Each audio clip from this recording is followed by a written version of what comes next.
அன்பான உறவுகளே, புதிய அத்தியாயம் சேனலிலே நாங்கள் இணைந்திருக்கிறோம். இன்றைக்கு நாங்கள் முக்கியமான தருணத்திலே நாங்கள் இருக்கின்றோம். என்னவென்று சொல்லி சொன்னால், இன்னும் 48 மணித்தியாலங்கள் தான் இருக்கின்றது. இந்த தமிழக சட்டமன்ற தேர்தல் கடைசி நேரத்திற்குள்ளே நாங்கள் இருக்கின்றோம். எல்லா மக்களும் தீர்மானித்து விட்டார்கள்.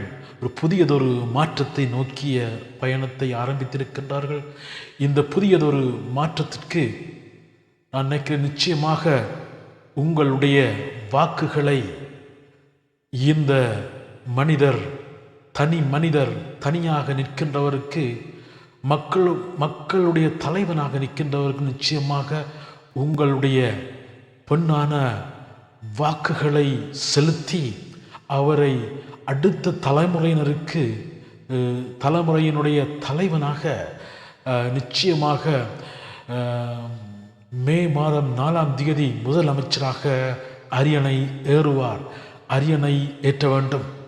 உங்களுடைய வாக்குகளை இவருக்கு நீங்கள் செலுத்துங்கள். ஏன் சொல்லுகிறேன் என்று சொல்லி சொன்னால், இவ்வளவு கால ஆட்சியிலே தமிழ்நாட்டு மக்கள் அனுபவித்த வேதனைகள், கஷ்டங்கள், துன்பங்கள், இழப்புகள், கண்ணீர்கள், இன்னும் சொல்லப்போனால் லாக்அப் டெத், இன்னும் சொல்லப்போனால் பெண்களுக்கான பாதுகாப்பின்மை, அவர்களுக்கான வீடில்லாத தன்மை, எல்லாமே ஊழல்,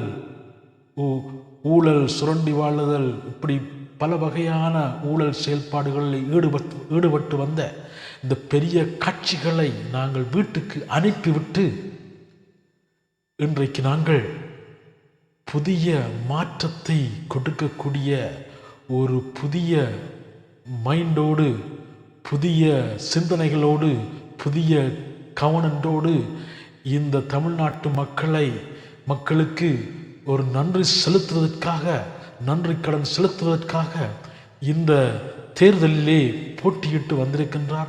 மக்களுடைய தலைவனாக நிச்சயமாக நீங்கள் இவருக்கு உங்களுடைய வாக்குகளை ஏப்ரல் மாதம் 23ஆம் தேதி காலையிலேயே போய் எல்லாரும் அவருடைய சின்னத்திற்கு, விசில் சின்னத்திற்கு வாக்கை அளித்து அவரை அரியணையில் ஏற்ற நான் உங்களை அன்போடு கேட்டுக்கொள்கிறேன். என்று சொல்லப்போனால், இவர்தான் தமிழ்நாட்டினுடைய கடைசி நம்பிக்கை.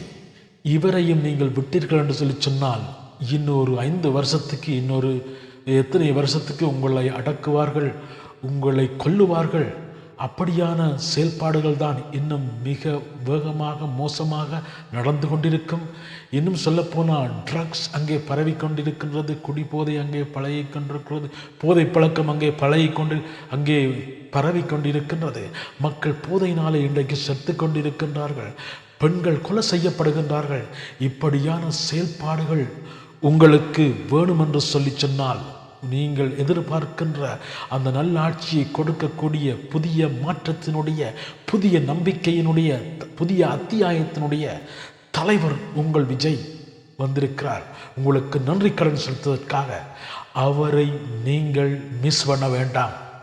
அவரை மிஸ் பண்ணுவீங்கள் என்று சொல்லி சொன்னால், இதை விட மோசமான ஆட்சியை இருக்கின்ற அந்த பழைய கட்சிகள், பழைய கிழட்டு கட்சிகளை எல்லாத்தையும் அகற்றிவிட்டு இன்றைக்கு முழு கட்சிகளும் சேர்ந்து இன்றைக்கு ஒரே ஒரு மனிதனை, ஊழல் ஆட்சிக்கு எதிரானவர் என்று சொல்லி வரும்போது, போதையில்லா தமிழகம் என்று சொல்லி வரும்போது, அதற்கு எதிராக வரும்போது அவரை எதிர்த்து நிற்கின்ற அந்த ஊழல் கட்சிகள், ஏன் நான் சொல்லுகிறேன் என்று சொல்லி சொன்னால், அவர்களுடைய சம்பாதித்த பணங்கள் இல்லாமல் போகின்றது காரணத்தால் இன்றைக்கு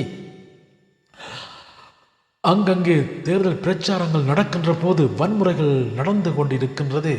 இன்னும் சொல்லப்போனால் அச்சுறுத்தல்களும் நடந்து கொண்டிருக்கிறது. நிச்சயமாக மக்களே, உங்களுடைய கடைசி நம்பிக்கை விஜய்.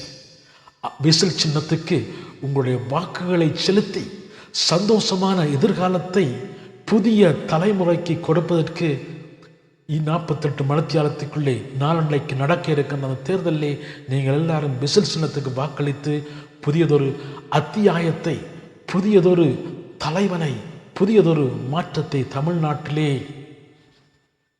ஏற்படுத்த முழு பேருமாக சேர்ந்து எல்லாருமாக சேர்ந்து நாங்கள் எல்லாரும் புதியதொரு மாற்றத்துக்கான எங்களுடைய வாக்குகளை நாங்கள் செலுத்துவோமாக. உண்மையாக இது நான் நடக்கும் என்று நினைக்கிறேன். நிச்சயமாக இந்த மாற்றம் தமிழ்நாட்டிலே ஒரு புதியதொரு தமிழ்நாட்டை உருவாக்குகின்ற சக்தியாக டிவிக்கே திகழும் என்று நான் நம்புகிறேன். ஏனென்று சொல்லி சொன்னால், இவ்வளவு காலமும் நடந்த அவர்களுடைய செயல்பாடு 30 வருட அவர்களுடைய செயல்பாடுகள், இன்னும் சொல்லப்போனால் அவர்கள் தொடர்ச்சியாக செய்து கொண்டிருக்கிற செயல்பாடுகள், இன்னும் மக்கள் மேல் வைத்த அன்பினாலே ஒருவர் ஆட்சிக்கு வருகிறார் என்று சொல்லி சொன்னால் அவர் காசை நம்பி வரவில்லை. காசுக்கு அவருக்கு நிறைய பணம் இருக்கின்றது. அவர் இன்றைக்கு மக்களுக்கு கொடுக்க வேண்டும் என்று வருகின்றார்.